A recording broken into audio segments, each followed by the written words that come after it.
Bonjour Isabelle Kersimon. Bonjour. Merci d'être avec nous ce matin en direct sur Radio J. On reviendra bien sûr dans quelques instants à votre réaction, évidemment par rapport aux dernières informations, l'accélération des actes antisémites. Mais avant, pour bien comprendre, vous considérez que le discours d'Alain Soral actuellement est devenu mainstream. Pourquoi ? Oui. Ce que j'analyse dans les mots de la haine, c'est avec quelles armes sémantiques, ce que j'appelle des armes sémantiques, le discours d'Alain Soral s'est en effet mainstreamisé. Pas seulement le sien d'ailleurs, hein. L'extrême droite d'une manière générale s'est banalisée par la cognition et a fabriqué un monde que j'appelle une alt-réalité, un alt-monde, un monde complet en fait. Dans ces armes, il y a évidemment la falsification historique, il y a les mensonges, il y a la désinformation, la mésinformation, il y a toute une série d'armes comme ça, au sein desquelles s'inscrivent des termes particuliers, tout un registre lexical qui porte les idées de Soral, à savoir l'antiféminisme, la haine des femmes, l'antisémitisme bien évidemment, et puis une façon de dévoyer, d'envisager la vie républicaine. Dans cette alt-réalité que vous décrivez, est-ce qu'il y a des choses actuellement qui se dégagent et qui peuvent en être issues? Par exemple, je pense à ce dernier tweet de Rima Hassan où il y a un drapeau palestinien qui flotte au vent et elle met « Il était là avant vous, il sera là après vous ». Est-ce que ça relève de ça? Totalement. Et donc, en effet, si la pensée, notamment d'Alain Soral, a contaminé l'espace public et l'espace politique, à l'extrême droite, à droite, elle a aussi contaminé une partie de la gauche, en réalité la gauche mélenchoniste. Lorsque Rima Hassan publie ce tweet, qu'est-ce qu'elle dit? Nous étions, donc nous, Palestiniens, au sens où elle entend, elle est très nationaliste, hein, elle entend palestinien, elle se revendique d'ailleurs comme l'extrême droite nationaliste en France, hein, de la terre ancestrale. Nous étions là avant vous, nous serons là après, ça veut dire ensuite, vous ne serez plus là, vous, les Israéliens. Donc c'est vraiment, j'ai vu qu'elle l'avait retweeté en plus, son propre tweet, donc elle réaffirme que quelque chose, elle est très habile de manière rhétorique, elle est extrêmement habile, je la juge extrêmement perverse. Et elle, mine de rien, elle est en train de dire que il n'y aura plus l'État d'Israël, donc l'État refuge des Juifs, mais il y aura ce qu'elle considère comme la Palestine, qui est un monde onirique, en fait. Elle appelle justement Rima Hassan, elle dit mais non, j'appelle pas du tout à la destruction d'Israël, en tout cas c'est son discours. Elle dit qu'elle appelle à un État binational. Oui, bon, c'est quelque chose que j'entends depuis une vingtaine d'années, avec des gens très sincères, hein, d'ailleurs, hein, qui ont prôné l'État binational. Mais je veux dire, ça relève aussi de la plus parfaite utopie. Vous ne pouvez pas, avec ce qui s'est passé le 7 octobre, le Hamas qui a menacé de recommencer, c'est-à-dire de commettre de nouveau les massacres du 7 octobre et de les commettre, qui plus est 1000 fois, vous ne pouvez pas bâtir un État binational avec des gens du Hamas.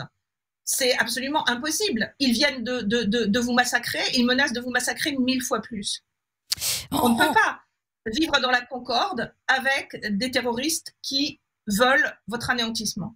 En quoi tout ça, ce serait issu finalement de la pensée d'Alain Soral, Isabelle Kersimon? Mais en fait, il y a deux choses. Il y a la question Israël-Palestine et il y a la question juif. Là, en l'espèce, français juif.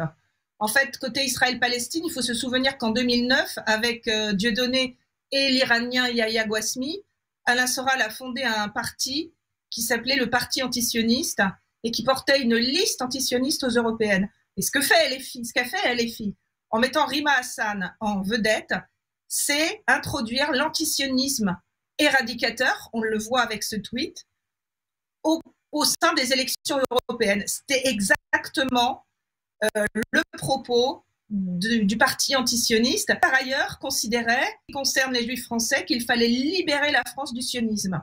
Je vous laisse imaginer, Eva, ce que ça peut signifier. Libérer la France du sionisme. sous le sous-texte, c'est que en fait, les Juifs, c'est comme d'habitude, les Juifs sont surpuissants, ils sont aux commandes, ils maîtrisent la politique, l'économie, etc. Et il faut les éliminer pour avoir un pays qui soit de nouveau pur de je ne sais quoi. D'ailleurs, ce qui est complètement fou dans la campagne que mène Rima Hassan, on a quand même une extrême droite qui est à plus de % actuellement dans les sondages. Elle n'attaque qu'un seul candidat, c'est Raphaël Glucksmann. Effectivement, c'est vrai, LFI n'attaque qu'un seul candidat, c'est Raphaël Glucksmann.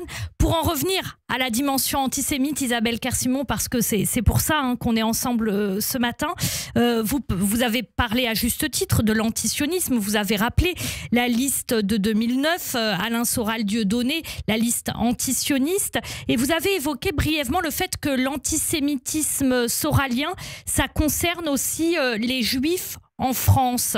De quoi parlez-vous exactement et qu'est-ce qui, dans les discours publics, a germé de ça ou s'en est inspiré? En fait, c'est un petit peu compliqué. Là, je vais rester sur peut-être la thématique de la liste antisioniste et de l'antisionisme enjeu majeur porté par LFI au cœur des européennes, parce que sur l'antisémitisme d'extrême droite, je vous renvoie à mon livre. Il ne faut pas croire qu'il a disparu jamais, en fait. Et là, c'est la manière de considérer que les Juifs sont des sionistes et la manière, en parallèle, d'exiger que les Juifs se détachent d'Israël. Tout en disant, pour ce qui concerne Rima Hassan, moi, c'est quelque chose qui me stupéfie. Oui, pourquoi je n'aurais pas le droit de revoir la maison de ma grand-mère? Bon, moi, perso, je ne peux pas revoir la maison de mes grands-parents, ni de mes arrière-grands-parents, parce qu'elles ont été rachetées, parce qu'on n'avait pas les moyens de les garder. Je veux dire, j'en fais pas un drame existentiel, quoi. Donc, il y a cette même manière, c'est encore une arme sémantique, en fait, qui va faire appel aux émotions. C'est-à-dire, moi, voir la maison de mes grands-parents. Et c'est vraiment ça, c'est vraiment typique de l'extrême. On trouve ça à gauche, et je veux dire, je ne comprends même pas que des gens qui se revendiquent de gauche, qui se revendiquent des droits de l'homme, n'aient pas conscience que ça, c'est un nationalisme de la terre. C'est la terre et le peuple. Enfin, je veux dire, c'est exactement le nationalisme des nations d'extrême droite en France. Et puis, je ne comprends pas non plus, étant donné que Rima Hassan porte son obsession sur la question Israël-Palestine, qu'elle n'ait rien à dire sur l'Ukraine et Poutine, ou qu'elle n'ait rien de particulier à dire sur Assad ou sur, par exemple, le régime tunisien actuellement, qui commet des crimes sur les personnes subsahariennes en migration. Isabelle Kersimon, comment se revendiquer des droits de l'homme et du droit international et faire silence sur tout ça. Donc, je ne parle même pas du silence sur les massacres du 7 octobre qui sont malheureusement vus, au fond, comme une réponse justifiée à encore quelque chose qui procède de l'altréalité, c'est-à-dire une colonisation par les Juifs d'Israël, ce qui est absolument historiquement faux. Enfin, on a publié sur le site un très bon papier d'Alexandre Jour, vos lecteurs pourront se référer. Le site de l'INRER, effectivement. Juste, dernière question, Isabelle Kersimon, dans la perspective de ce que vous nous avez décrit, qui est issu de la pensée Alain Soral, quel regard portez-vous sur l'accélération actuelle des actes antisémites? Rien que pour la semaine dernière, ces mains rouges apposées sur le mur des Justes au mémorial de la Shoah à Paris. Et puis, en fin de semaine, cet incendie de la synagogue de Rouen. Alors, plusieurs choses. D'une part, sur l'augmentation des actes antisémites, et il me paraît évident que lorsque vous représentez Israël comme le juif du monde, mais le vilain juif des antisémites des années 30, c'est-à-dire spoliateur, menteur, exploiteur, donc là, c'est le juif hyper capitaliste, qui commet des massacres et boit le sang des enfants. Je veux dire, en fait, c'est présenter Israël comme ça, évidemment, ça a des conséquences sur tous les juifs du monde, et particulièrement en France.